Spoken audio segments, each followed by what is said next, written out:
Hey, what's up guys? It's Cypher. In today's video, we're going to be talking about the cars that are coming to Fortnite. We got some leaks thanks to HypeX on Twitter, and I'm going to be going into detail about what they mean for Fortnite and what you need to know before they come out. They're going to be coming out pretty soon based off of the information that we already know. Guys, before we get into that, I did record a video on the dog channel, and I'm actually in this video with my dogs. Here's a little snippet of it. If you guys want to go watch it after this video, it would mean a lot to me. And subscribe to the dog channel, show it some love. We've seen the vehicles in the trailers. We've seen them in the loading screens. So we know for a fact that they are coming this season. They are already in the game. The cars that you see under the water or near certain areas are going to be, you're going to be able to use those cars and drive around the map with them. We've had vehicles in the past, but this is going to work a lot differently. This is not like the go-karts or the quad crashers or the boards. These vehicles are going to come in different sizes with different health pools, and they are going to use fuel. So the basic story is that the water is going to start receding, and we've already seen proof that this is going to happen. The water level is going to start going down, and we're going to discover new POIs and rediscover areas of the map that have been underwater and how they've changed. That's also going to include, you know, the vehicles and then the roads that are, you know, now available. Because if cars were available right now, it would be a little bit weird due to the fact that most of the map's underwater. You're not going to be able to really drive the car through the water, or at least it's going to be a little bit awkward, like the boat driving through the land. So let's look at the different vehicles that we have available that are coming up. There are 4 different vehicles. We have a small car, a medium-sized car, a large car, and then a truck. And each of these vehicles are going to have different health pools, and they're going to require different fuel.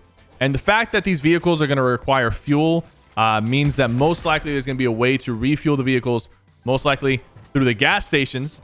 So I'm wondering if these gas stations are going to have like, you know, gas pumps that are indestructible, that cannot break.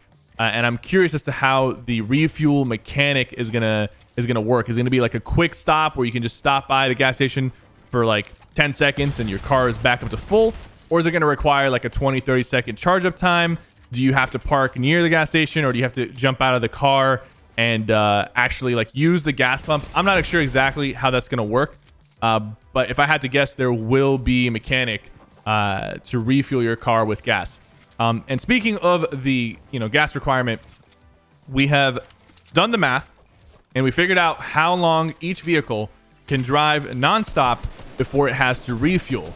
Now, keep in mind, there are different variables involved with this because each vehicle can boost and you'll use up more of your gas, and the vehicles can leak gas, which probably means you got shot at, or they shot, you know, your gas tank and it's leaking. And while it's leaking, obviously you're going to be losing gas at a much faster rate. But assuming you're not getting shot at and you're not using the boost, the small car has a full capacity of 100 for the gas tank, and it uses 0.375 fuel per second. Now, I'm just gonna tell you guys the actual numbers of how long it can drive instead of telling you all that extra stuff that you probably don't need to know, because we already did the math for you guys.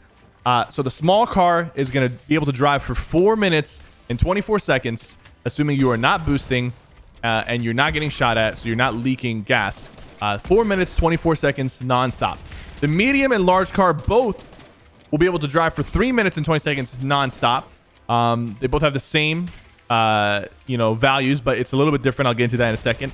And then the truck will be able to drive for 5 minutes nonstop. The truck has the longest capacity to be able to just drive nonstop. And here is what we know so far on the details of these numbers. Okay, so the truck, or I mean the cars are going to spawn in with a certain amount of fuel. It's not going to always have full fuel right when you spawn in.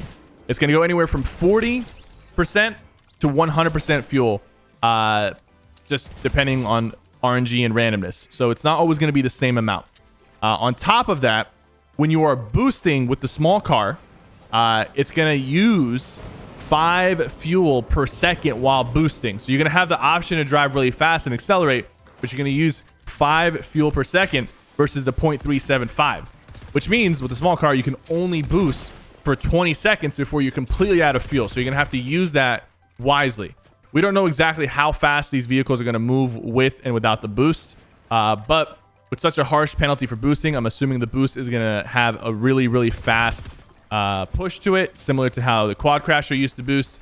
But instead of, you know, having it on a timer like the quad crasher or a build up, this one's just going to rely on fuel, so you can use it whenever you want and use it for as long as you want, as long as you still have fuel. The medium car is going to be using 5 fuel to boost as well. But the large car, even though the medium and large car both can drive non-stop for the same distance, the large car requires a lot more gas to boost. It's going to require 9% of your fuel to boost per second. But the large car does have a small benefit, is that the fuel tank can be filled up to 150 instead of just 100. All the other cars, including the trucks, are 0 to 100, but the large car can have 150% fuel, which gives you a little bit more room to boost and kind of before you run out of fuel. And then the trucks, like I said, they drive the longest at 5 minutes, but they also require the most amount of fuel when boosting. It's going to be 10% fuel per second. So you can only boost for 10 seconds in the truck before you're completely out of gas. I'm assuming when you're out of gas, you can't drive the car anymore, or maybe you drive extremely slow. Point is, you got to go, most likely you're going to have to go to a gas station to refuel the car in order to keep moving. So how is this going to affect Fortnite? What do I think about this? First of all, before I even get to that, we can see that in the leak, there is a minimum amount of vehicles that will spawn and a maximum amount of vehicles that will spawn. And like I said, they spawn with certain percentages of fuel. The health of these vehicles, the small car is 800. And then the medium is 1,000. And the large car and the truck, I assume, are both at 1,200. So they have a decent amount of health. This compares pretty much to most of the vehicles that have been in the game. I'm also assuming that the windows of the vehicles and the cars are going to work similar to the helicopter right now, where the helicopter, when it spawns and it's fresh, it has windows that kind of protect you from getting shot. But if those windows break from bullets, you're going to be able to get shot through the windows and just immediately, you know, get beamed. So you probably have to be careful about getting shot through the windows. All of those vehicles they'll probably work the same way as the helicopter.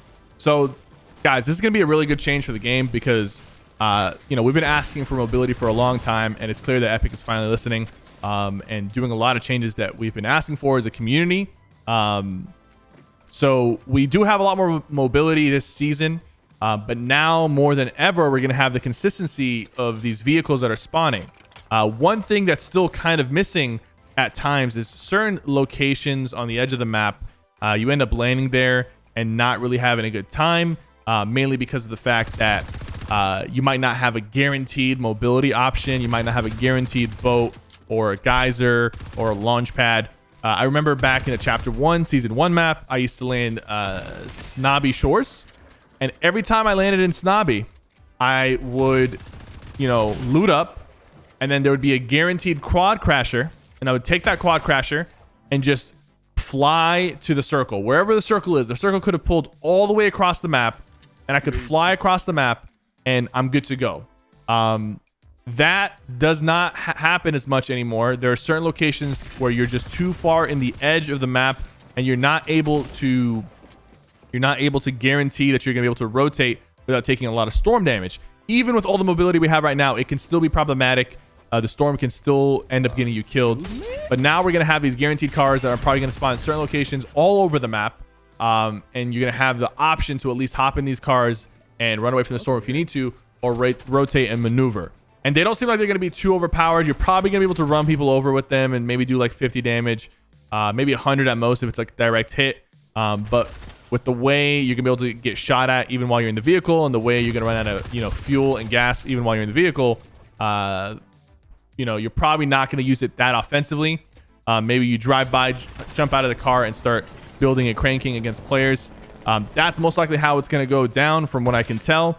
But we'll have to see very, very soon. Based off of the receding water that we've seen, It's most likely going to be either 1 or 2 patches before the water level is low enough to where there's a lot more land and these cars will get activated. And if they stay on track, probably every 2 weeks, the water level is going to go down until the end of the season. But we're most likely going to get the cars either in the first major update or the second major update of the season, which should only be a few weeks away.